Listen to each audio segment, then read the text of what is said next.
সবসময় কিন্তু একই স্টাইলে রান্না বান্না খাইতে ভাল লাগে না, এই জন্য একটু মাঝে মধ্যে উল্টা পুল্টা রান্না বান্নাও করতে হয়। আর এই যে আজকে কিন্তু মাংস ভেজে রান্না করছি, সেই সাথে হইতেছে গরুর মাংসের পাতলা ঝোল। আর এই তো একটু অন্যরকম স্টাইলে রান্না বান্না করার জন্য প্রথমেই কিন্তু একদম গোটা মশলাগুলো তেলের মধ্যে দিয়ে দিলাম। সেই সাথে গোটা মশলা দেওয়ার পর একদম সাথে সাথে গরুর মাংসগুলো দিয়ে এখন একদম ভালো করে মাংসগুলোকে ভাজা ভাজা করে নিব। মানে এই মাংসটা আপনারা অবশ্যই কিন্তু ট্রাই করবেন, দেখবেন একদমই অন্যরকম একটা টেস্ট। আর এই মাংসটা কিন্তু আজকে একদম পাতলা পাতলা ঝোল করব। সেই সাথে কিন্তু আবার মাংসের পাতলা ঝোল করার পরে আবার সেই মাংসটা উঠিয়ে ভাজা করেও খাবো।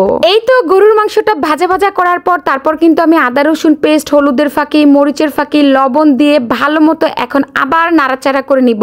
যত বেশি নাড়াচাড়া ততই কিন্তু বেশি মজা। এই তো গরুর মাংসটা আবার 5 মিনিট পর ঢাকনা উঠিয়ে এখন আবার নাড়াচাড়া করে এখন কিন্তু জিরের ফাঁকি দিয়ে দিলাম। একটু পর পর আমি আসলে মশলা মিক্স করব আর কি। যাই হোক, এখন ঢাকনা দিয়ে ঢেকে তারপর একদম ভালো করে মাংসটা কষিয়ে নিব, একদম পানি ছাড়া। এই যে যতটুকু পানি উঠেছে আমি কিন্তু ঠিক ততটুকু পানি দিয়ে মাংসটা একদম সিদ্ধ করে ফেলছি। এই তো এখন আবার হালকা একটু জিরের ফাঁকি দিলাম আর কি। আমার কাছে মনে হয় এইভাবে জিরের ফাঁকি দিলে বা যে কোনো মশলা একটু পরপর দিলে গরুর মাংসটা আরো বেশি টেস্ট হয়। যেহেতু গরুর মাংসটা পাতলা পাতলা ঝোল করব, সেই জন্য আলু তো অবশ্যই দিতে হবে। আলু ছাড়া গরুর মাংসটা আমার কাছে মনে হয় একদমই অসম্পূর্ণ। যাই হোক, আলু দিয়ে কিন্তু ভালো করে মাংসটা আবারও কষিয়ে নিছি। তারপর এই তো এখন কাঁচামরিচ দিয়ে দিলাম আর দিয়ে দিলাম ঝোলের পানি। যেহেতু আমার গরুর মাংসটা অলরেডি সিদ্ধ হয়েই গেছে, আলুটাও কিন্তু আমার কষানোতেই সিদ্ধ হয়ে গেছে, সুতরাং আমি পানিটা কিন্তু ওই রকম দেইনি, মানে যতটুকু ঝোল খাবো জাস্ট অতটুকুই। আর এই তো সবার লাস্টে একটু জিরের ফাঁকি, সেই সাথে কাঁচামরিচ আর হইতেছে পেঁয়াজ বেরেস্তা।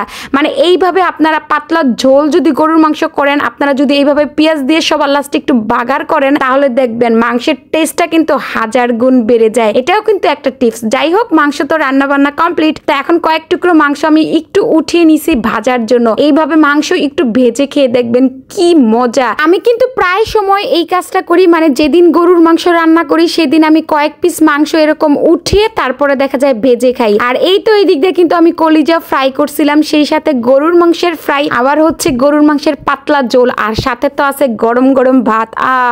আর কি চাই। সবাই তো ঈদের মধ্যে একদম গরুর মাংস খেতে খেতে নাকি একদমই বিরক্ত। তো আমার কাছে গরুর মাংস জিনিসটা কখনোই বিরক্তকর মনে হয় না। মানে প্রতিদিন যদি রান্না করা হয় আমরা তো প্রতিদিনই খাবো, এতই পছন্দ আমাদের। আমার থেকেও বেশি আমার স্বামীজানের বেশি পছন্দ। যাই হোক, এই তো রান্না বান্না কিন্তু কমপ্লিট। তো এই যে দেখতেই পাচ্ছেন ফ্রাইটা কেমন লাগতেছে, দেখে যতটা লোভনীয় লাগতেছে না, খেতে এর থেকেও বেশি মজা। যাই হোক, আজকের ভিডিওখানে আপনাদের কাছে কেমন লাগছে অবশ্যই কমেন্ট করে জানাবেন। ভালো লাগলে অবশ্যই শেয়ার করে দিবেন। সবাই অনেক অনেক অনেক বেশি ভালো থাকবেন। আল্লাহ হাফেজ।